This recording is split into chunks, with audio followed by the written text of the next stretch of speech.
We're standing in front of Boyne Mountain. Over 55 years ago, Everett Kircher and two skiing buddies, for the price of $1, purchased 40 acres of land to build a ski lodge in Michigan. Over the half century, we've seen tremendous development in Boyne, USA resorts. And to talk about your dad and some of the things that he had in the way of a vision, Steve, his son, is going to tell us a little bit about how did this all start? Well, he obviously loved the sport of skiing, and he spent many years at Sun Valley, and he wanted to bring that level of skiing to the Midwest. And he brought the first chairlift in 1949 here, and he was really a visionary in understanding what really drove people to become passionate about a place. And you know, with the first outdoor heated pool, the chairlift, a real sense of a connection to northern Michigan, and he developed something that became basically, you know, the premium ski area in Michigan. And from that, obviously, he moved to trying to fill out the year and went to golf. And from there, the rest is history. I think it was all based in passion and love for the sports, though. That's where it really started. In terms of this operation, the resort world that you're in, and certainly this is the largest family-owned resort organization, I think, in the United States. The family's been a part of it the whole time. It was kind of a family business from the very beginning? From the very beginning. Obviously, Dad was 31 when it started. The second generation, my brother's 42. He's been involved since after college, and myself and my two sisters, and we plan on carrying the torch for many years to come. Obviously, your dad had tremendous vision and a tenacity as he grew up in Detroit and in the early business practice. As a son, what kind of pressure has that put on you to carry on this tradition? Well, substantial pressure, obviously. It was, you know, every dinner meeting we ever had was a dinner family meeting was basically a board meeting of such, you know, since I was probably 5 years old. And certainly you have that, you know, continual burning desire to make this, to build on what he did and what potential it has, and really, I think, give something back to the state of Michigan, make this a better place to live as a state. And we think that what we're doing will in fact do that. In speaking with your dad earlier today, I said, is there anything that you still would like to do at the age 85? And he talked about some of the very projects that you're heading up right now. Well, the Mountain Grand, certainly the renaissance of Boyne Mountain, which is what we're underway with right now, is really bringing back the energy and the excitement that Boyne Mountain had for, you know, from 1949 well into the 70s. And we think with the new hotel, the spa, the new Pete Dye golf course, the village of shopping, all the different amenities we're going to have here, it's going to be the preeminent four-season destination. Your dad has just been a tremendous impact, made a tremendous impact on the state of Michigan in terms of the resort business. He's left a legacy that certainly touches tens of thousands, indeed hundreds of thousands of people. Well, certainly, and it reaches maybe beyond the state of Michigan too. You know, we moved westward in the 70s, and you know, with Big Sky and Brighton and Crystal Mountain, and now up in Vancouver, we now obviously have a resort network that kind of can handle different weather conditions. You know, every winter is not the same everywhere, and we're hoping to stabilize and make it a more consistent business over the long run. And certainly the real estate side and the development of these villages and you know, places for people to enjoy the lifestyle more than just stay in a hotel is what we're trying to accomplish. And we're up to almost 2 million visitors in the winter and almost 400,000 in the summertime. So there's a lot of people hopefully enjoying the facilities. From $1 and 40 acres, Boyne USA Resorts, a tremendous, tremendous organization. Thanks for sharing a little bit about your dad, Steve. You're very welcome. Thank you. This is an interview we taped with Everett Kircher at Boyne Mountain Resort some time ago. Exciting interview with Jack Berry. Everett, you made Michigan the #1 resort in the Midwest and started out from a very small operation. You were a skier then, an outdoorsman. How did this all evolve that you got into coming up north here after you've been going out to Sun Valley for so many years, and you picked this hill to start what's turned into an enormous operation, biggest family-owned recreation operation in the United States? Well, we started in 1948 here at Boyne Mountain, mostly as a lark, and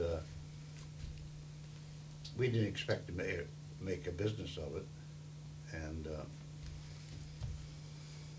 we certainly couldn't have when I knew all the skiers by their first name in Michigan. And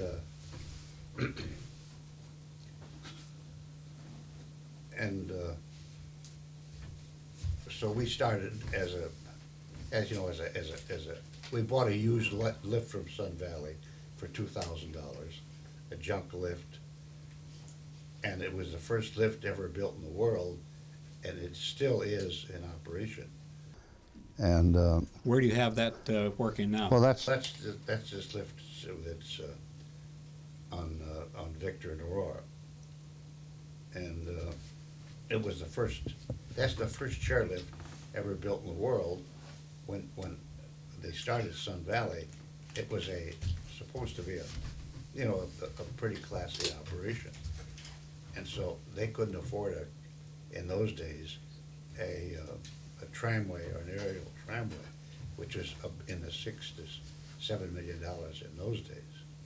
So they settled for a contest. Union Pacific started in Sun Valley, so Union Pacific had a contest among their engineers who could come up with the best concept for a lift to take you up a hill, and it couldn't be a gondola. That would be that'd be too easy a guess, but and too expensive. So they had this contest, and they used to load. This engineer knew of a device to carry bananas unload off a ship, at Right. Two levels, the same level, not up a mountain. And they concluded that if you could move bananas, you could move skiers, right? a mile away, they might take it up a hill. So they started experimenting with it, and they put a hanger head, which they had to fashion themselves, on a pickup truck, and they drove the pickup truck along to see if you could load people at what speed. Well, once they found that out, why then they could build a lift, and that was the first chairlift ever built anywhere in the world. Now, when you got into that and you brought the lift here, were you thinking of it as being that this was going to be a weekend For the fun for you and your friends, or did you look at it as a business? Well, we're going to start Boyne, and it has to be a unique transportation. Transportation has to be nearly as good as you can make it, and knowing they were building chairlifts, that became our first choice. So then, So I built a single chair, and I didn't have the money to buy a brand new one. That might have been $35,000. But So a lot of money at that time. That's right. I can remember when at Walloon there was a house, and I I was living in a hotel at the time, and they went $40,000 for it. A brick house on Walloon, right on the water, and that house is worth $1 million today. Now, the ski season doesn't go real long. What happened then that made you transition into golf? Well, the ski business was expensive enough, but and of course we started with Jim Christensen and John Norton and I started Boyne. They were the three stockholders. Well, Don Norton died, and we picked up his stock. What about Jim? He was still with you for quite a while, wasn't he? We bought his stock out, and so it left me the only stockholder. And then I'm the only finance person, so it became very burdensome, as you can see outside. All that steel cost millions of dollars. which we don't have, we have a lot of credit. It seems that we have more credit than we have brains. And I have a son who thinks so. Two of them, in fact. The two of them have done a magnificent job. As I've gotten older, they have responded beautifully, and they've taken over very well. So I think a man is very fortunate when he plans it and trains his kids to be presidents of many ski resorts. When we look at the growth of Boyne USA Resorts, which is just spectacular, and it's a family-owned business, and it started with 40 acres and $1. Were you that good a businessman to the very start that you could start this project with $1? Well, the $1 was all the 40 acres cost that we built Hemlock on, and that was extra capital. That was people who believed and believed in us, because he said, "Well, what do you want to use it for?" And I said, "Well, we want to build a ski resort." And he says, "Well, anybody who wants to ski on that hill, I just give it to them. And I wouldn't even sell it to them." And it was full of trees. He had no idea what we were going to do with it, other than what we said we were going to do. But he believed it. Well, it certainly turned out. Now, by the mid-50s, you bought the property, I think, in about 46 or 47. Yeah. By the mid-50s, you decided that you needed something here besides skiing when the weather was different. That's right. Tell us about how you got to the point and your first golf course. Well, after we were in business, we had to have a bar. So that found its way. So I found it. And I had an old crony who was on the ski patrol. He says, "Everett, what you need is a golf course." And we were looking at this weed patch through the window, and it appeared to me that being green instead of weedy or brown was a more attractive site. But so we built it. That was Bill Harbour was Yeah, the Bill ski Harbour patrolman, and he was a golfer. He had been on the University of Oregon golf team, and so we thought he knew a lot more about golf than we did. So But you've always been a pretty quick learner, right? Well, You got into the books and you- learned how to design a course. Well, we decided because it was an open field. You could see this is the high lows, and of course it didn't cost us much because it wasn't irrigated properly. It was irrigated with these old sprinkler heads. And that was your dad's old tractor, an old And Ford the- tractor. and- With an old tractor and some plowing material, you could break up the ground and plant a fairway. This is where the green's going to be. How much of that course remains, of that original 9 holes? Well, the last of it is where the hotel is. That's the last part.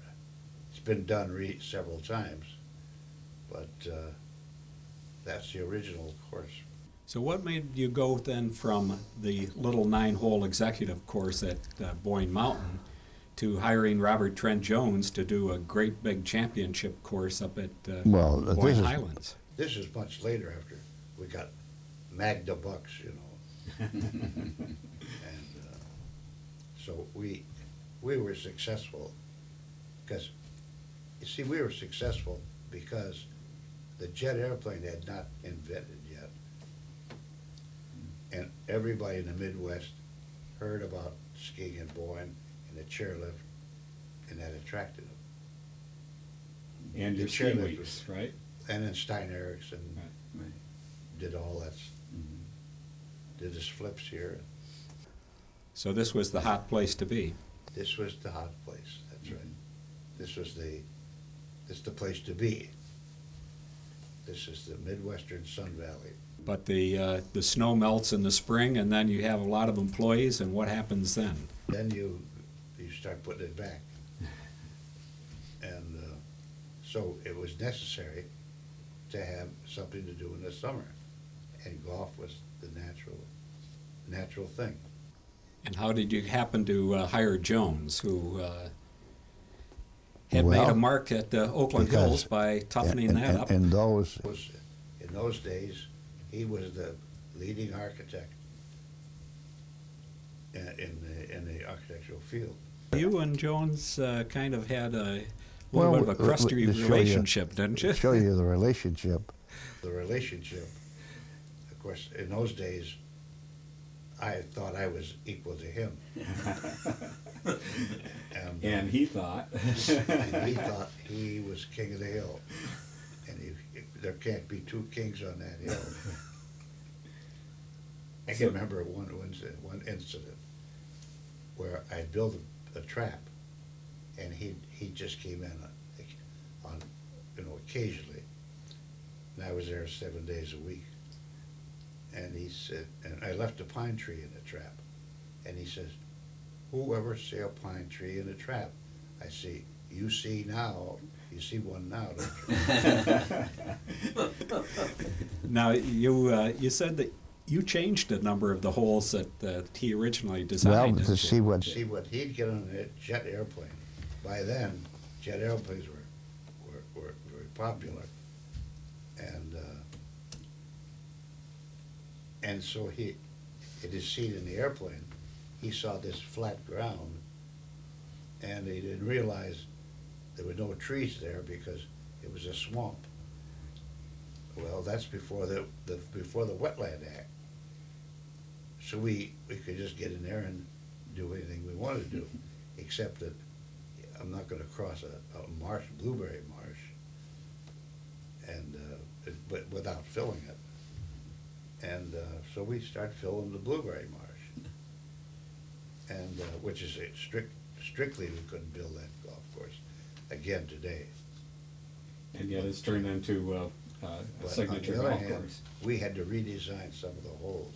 They were called for fill in the long fairways. Now, one of the biggest changes you made was on, and it's become a Boyne signature, is the pond on 18. Talk about that a Well, little bit. That was an accident that happened several times without our knowing it. We finished every hole in those days on water, so we continued that process.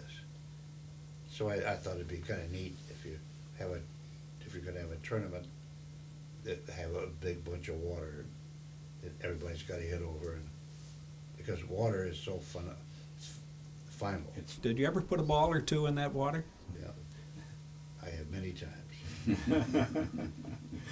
You know, Mr. Kircher, that course, the Jones course in the 60s when it opened, and then of course later it was recognized as one of the top courses in America and still has a tremendous reputation.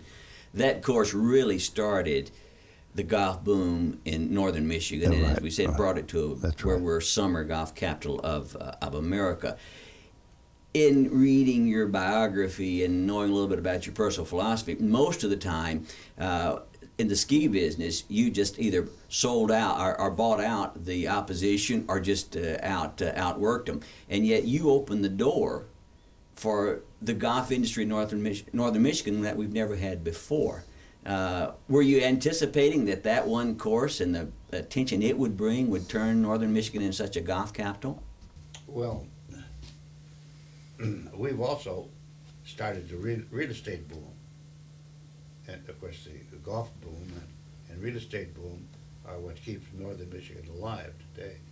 That's why there's all the traffic. But didn't you resist selling any real estate for quite a while? When we first started, a lot was, you could buy a lot for $500 almost at any ski resort. And I said, well, that's not enough money. Well, all our real estate will be gone, and we got nothing for it. And that didn't make any sense to me. So we were the last to get in the real estate business, as you know. People used to leave Boyne because they wanted to buy real estate, because why aren't you in the real estate business? That was the beginning of the boom. But and then I remember there's a little house built on the entrance at the Highlands. Right. It's a pretty little house. That was built by, we leased him the land. And then he built the house. That's right along the First Fairway, right by the first hole. He was the executive with out of Chicago. With Sears, wasn't For it? Sears. Yes. But it was a long time before you started selling lots on the golf course. That was Our first venture into real estate. And now isn't that's a major part of the business? I can isn't remember it? driving past that house and saying, I'll bet you one day this house will be worth, that lot will be worth $5,000. Well, talk about how different the prices are these days. You paid Robert Trent Jones $30,000 to design the Highlands, right. and architects these days get $1 million and more for That's designing right. golf courses. If you want to buy a signature golf course, that's $1 million. Just to start. That doesn't include moving the land or That's right. anything else. And you got to buy the land. Then you got to hire the architect for $1 million. Now, you've often said that skiing is what pays for the golf, that you get so many more people on the hill on a weekend than you can get on a golf course. Well, Isn't the if ski you- season's a little short, though, isn't it, compared to the golf season? You got to remember, you put 200 people a day through a golf course that might cost you $3, $4, $5 million, and a clubhouse, and all the junk, and the ski hill is really nowhere near that expensive, and we can ski many times that number of people. We have skied as many as 10,000 people per resort. But in the real estate side of it, doesn't the summer season sell more than the winter season? Well, we're hoping it does. That'll be the fuel for the engine that's Well, that'll be behind the expansion. Well, you see, if you build a house, you know damn well that there's gonna be a rat in it. Called a rat house. And and you know damn well they're gonna come here because this is where their skis are. And the same with golf. You're gonna come up north and play golf where your skis are, where you built a house, second home or a third home, and it's been working out for us. Let's talk a little bit after the Heather course, and then you had the Moore course. Then there's a couple of other unique courses. One is the Monument. Talk to us a little bit about the Monument course, and then the other one I want you to talk about. I think you and your son Steve traveled all over the world looking at Donald Ross courses, and you have a Donald Ross course. Tell us about the Monument and the Donald Ross courses. Well, we've I designed and built the Monument course, and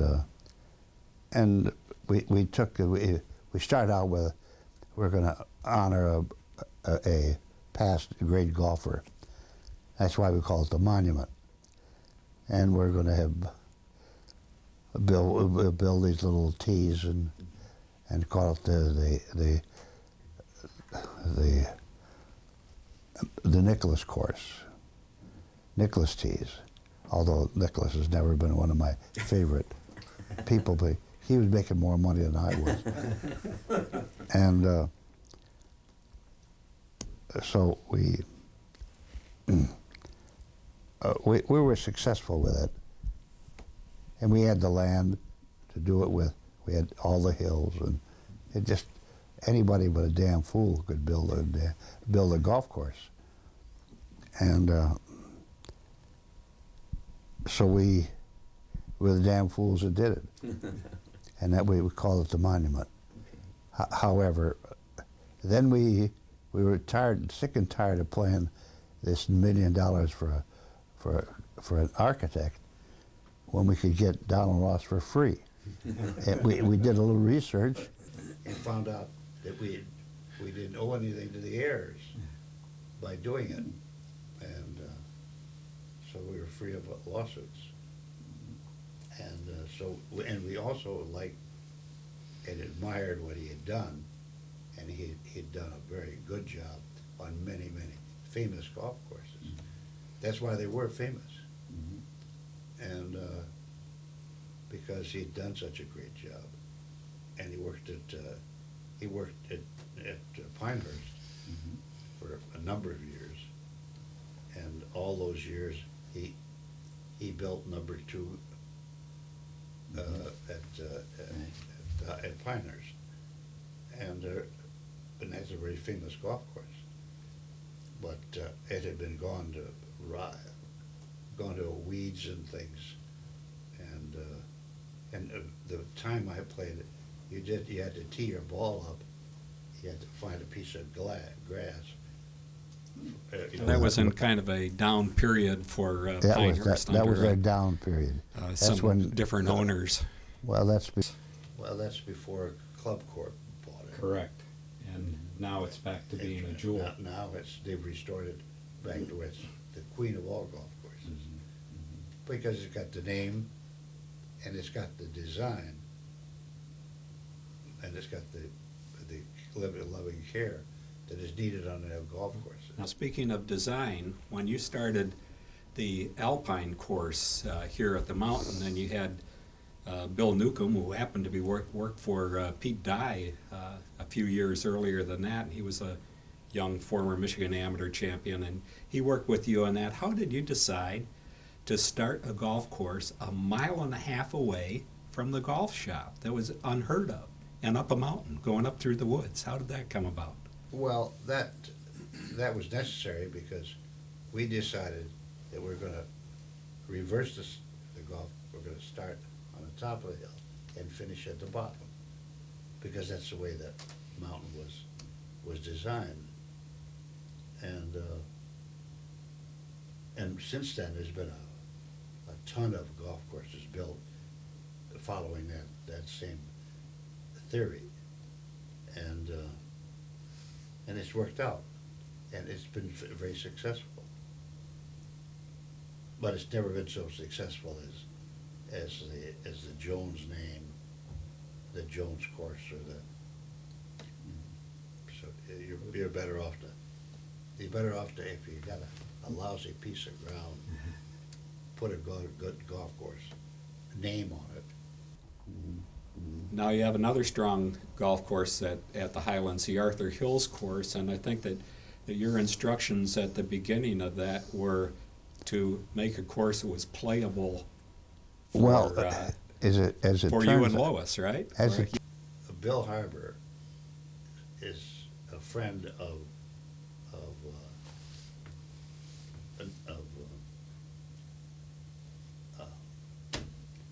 Arthur Hills, and he wanted me to always hire Arthur Hills, and being so, I honored him by finally doing it.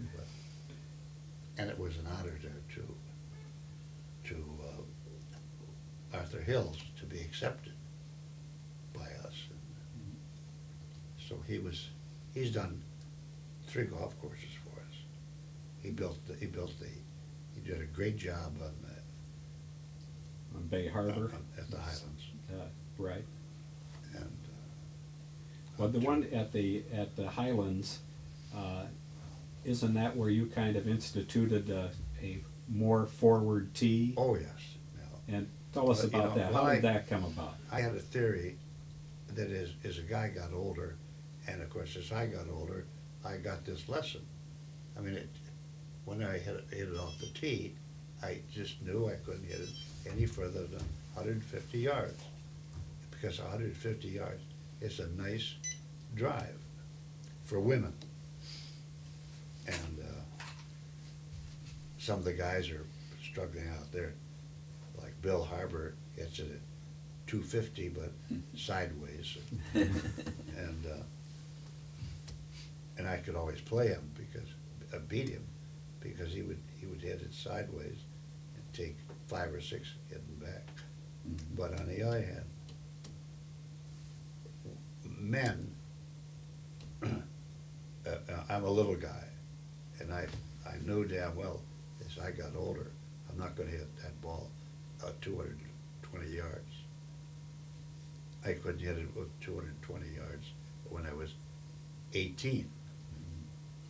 And so as I got older, I knew that I wanted to play golf, up to my 65 year. I mean, even that old, As I sit here at 85, this is my birthday today. Right. Yes. Happy birthday. At 85, I would better start getting ready if I'm going to play the course. Get out of my wheelchair and hit the ball. And everybody's hope is hope is what drives you to play the next game. Yes. It's the hope that you're going to hit it as well this time as you did last time. And so keep your eye on the ball. And So you moved up, you put in some additional tees so that you could well, yes, reach the all of our fairways. tees were out there 220, and you couldn't play our courses if you couldn't get the ball any further than that. So it's necessary for you to naturally shorten up your tee. But then the second shot is the one that matters. But then your second shot is way ahead of everybody else's if you use the shorter tee. But you can adjust it at that point.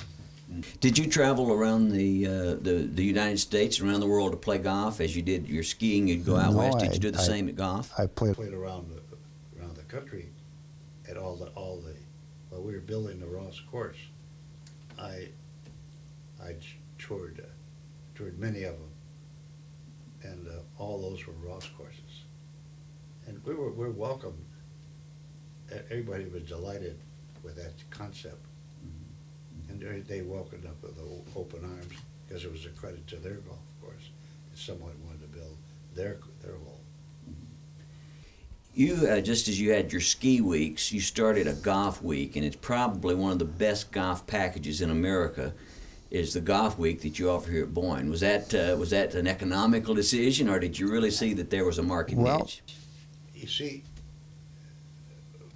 like I said, the jet airplane had not been built, but yet our ski weeks, therefore, were immensely popular.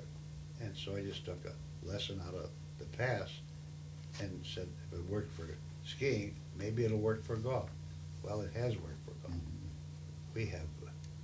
We set our sights on 100 golfers a week, and we have 120 now. Mm. You have Boyne, USA, 11 golf courses spread around the United States, from Big Sky, Montana to Boyne South in Florida, 9 courses up here in northern Michigan. What is any one of those your favorite, or what of all the projects you've been involved in, what's given Yes, you you the have. most kick? Everybody has his favorite golf course. That's the one he plays the most. And the one you play the most The one right here. is the Alpine course. That's right. And what's your best score there? What was my score? Right. When I quit playing golf, I shot a 78 as my last game. But I said, I'm not going to improve on that, but I'm not so sure. Well, you were always a fabulous skier, so did that translate at all into playing golf? If I could hit a golf ball the way I can feel on a pair of skis, I'd have been change my name to Sam Sneed. Well, at the monument course, I believe there's a hole with your name on it. Oh, yeah. Oh, yeah. How did that come about? Well, if I was gonna name a famous golfer, why not the golf course architect? Well, that's a great reason. I want to just go back now. We're celebrating your 85th birthday today. It all started in Detroit, didn't it? Right. Tell us a little bit about growing up and some of the experiences. You've been in Michigan all your life.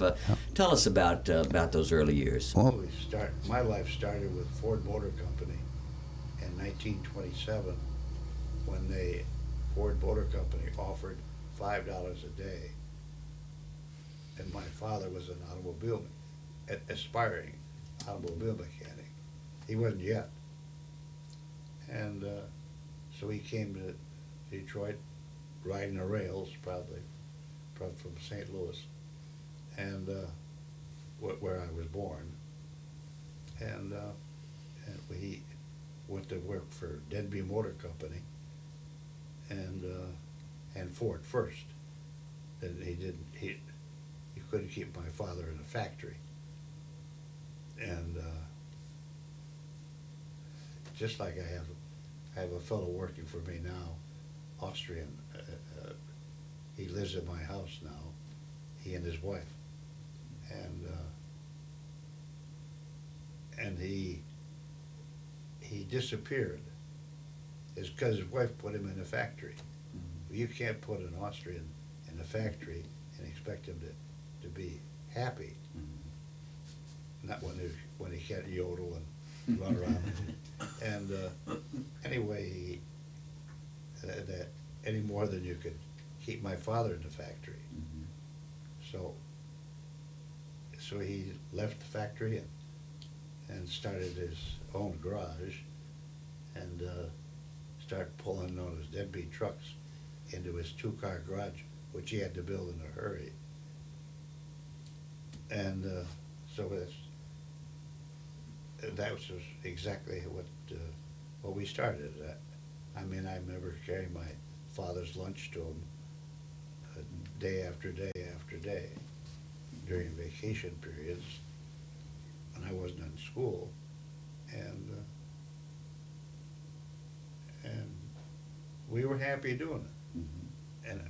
And my father worked 6.5 days a week, and on Sunday we'd get in the Haynes car and we'd go for a drive.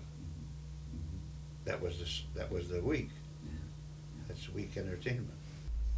You said that during those Depression years and tough years, your family did okay. That your dad's working on. You did all right during that time. That's right. He did. He was a hard worker, and anybody was willing to work hard. Why, if he had an opportunity to work, could make ends meet. Now, before you got into the resort business, you had a couple of ventures. One or two you said didn't work out quite as well. Some car sales and trailer sales. Tell us a little bit about those experiences. I started in a trailer business, house trailer business, before people were living in them, when they were made for build, only trailers. And I was renting them out, and they cost me maybe $500 in those days, and I would rent a trailer out under my rental program, and I'd pay for the trailer in 1 year, or even in a half a year. I was renting them for $100 a week, and in those days that was pretty damn good money. But then on the other hand, I had to charge that much because a guy could drive away with it. So we took precautions against it. And but the one story goes into another. We started selling them, and I was taking the finance charges off the finance company's chart. And God, their rate was almost 20% a year, equating back. So, and then the insurance, you have to have a license to sell insurance. We didn't have a license to sell insurance, so we just included insurance into the package. Then, curiously enough, we ran out of money. That's no question about that. We're not in the finance business or an insurance business, so we're not wealthy. So we don't have a bottomless pit. So we sold our paper to a fellow in Grand Rapids called Mr. Fry. Mr. Fry also went in the insurance business after he read some of the prices I was getting for insurance, my insurance costs. He jumped into the insurance business and exclusively selling insurance on house trailers. I invested $100,000 in that company many years later and walked out of the stock market with $2 million. So it tells you what I missed. That's what I missed. Yes. But that's a true story. I didn't even put in my book. Was that the Foremost Insurance? Is that what that became? Foremost, yeah. Yeah. They sold out to another company, and now the Fry family, the old man is dead now. The Fry family has started a foundation, and they're just giving the money away, you know. The largest insurer of mobile homes in the country. That's right. You certainly have kept your family involved in this process. But there are some other individuals that have played a big part in your life in the development, serving as general managers and serving as friends. Who are a couple of those people? And certainly I want you to talk about your family too, because you've got all the children involved. The Chuck Mull was a best general manager we ever had, and unfortunately he's gone. But that's what we're all going to go, and you face that in business, and so you load what you can practically on one person, and he could take a load, and he worked very well, and he was Dutch and frugal and a good businessman. Without him, I wouldn't be anywhere near where I am today. And the children? The children? And Oh, Stephen and John and your daughters. I have 4 children. They're all in the business here. My eldest son, Stephen, my youngest son, Stephen, is here in their eastern operations, and John Kircher is in our western operations. I put him on the Big Sky, and that was in the early days. That was a rough trip, and everybody was shooting at us because I'd bought it from Chrysler Corporation. Therefore, we carried the same image as Chrysler Corporation, and everybody's shooting at us. Like everybody's shooting at the dollars, you know. You've made that into a very successful operation out there, right? Well, he's turned it into a fabulous resort, and he's aggressive and young and willing to take a chance. Stephen's kind of doing the same thing around here. And Stephen started doing the same thing around here, and now we find that they're shooting at us because we went too far and too fast. Do you think that you have? I know we have. When we're living on credit, You always wanted we to. got to borrow the money to pay the bills. that's too far. You That's always, further than I ever went. you always followed a more conservative right. line and built a pretty nice operation out of it. Well, it just takes more time. But youth is not willing to wait. They want it all right now. And then Stevens started doing the same thing around here. And now we find that they're shooting at us because we went too far and too fast. Do you think that you have? I know we have. When we're living on credit. You always wanted to. We got to borrow the money to pay the bills. That's too far. That's further than I ever went. You always followed a more conservative That's right. line and built a pretty nice operation out of it. Well, it just takes more time. But youth is not willing to wait. They want it all right now. Of all this time, over your 85 years and what you have done in the resort business, what gives you the most pleasure? Do you sit back at night and think about everything that you've done? What do you especially get a big kick out of? Well, if you sit back and count the dollars you owe versus the dollars coming in, that's. No, I'll get on the positive side now. Come on, you have to get some smile, some pleasure, some happiness out of this.